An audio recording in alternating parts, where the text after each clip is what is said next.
10 दिवसांपासून पुणे जिल्ह्यातील असलेला खेड तालुका मतदारसंघातून हजारो ज्येष्ठ वारकरी भाविक हे पंढरपूरला येत असल्याचं दिसून येत आहे। या ज्येष्ठ वारकरी भाविकांना मोफत विठ्ठलाचं दर्शन ज्यांनी घडवलं ते म्हणजे उद्योजक असलेले सुधीरभाऊ मुंगसे। खऱ्या अर्थाने त्या भागातील लोकांच्या चेहऱ्यावर आनंद हसू फुलवण्याचं काम केलंय। गाड्या एवढे दिसतात, कुणी पाठवले तुम्हाला इकडे? सुधीरभाऊ मुंगसे। अच्छा, हा, हे विठ्ठलाने हे विठ्ठलाचं दर्शन घ्यायला पाठवलं। गाड्या येतात, भाविक पण पाहतात, आम्हाला एक नंबर असा आनंद घ्यायला पण भेटला।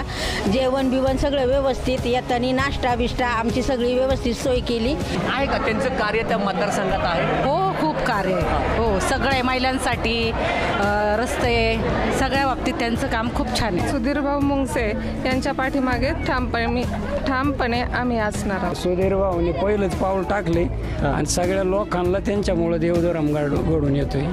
मुंगसे साहेबाला सुद्धा या वारी घडलेल्या लोकांचा आशीर्वाद मिळणार। एकदम वातावरण एकदम चांगलं आहे भाविकांसाठी आणि मुंगसे साहेब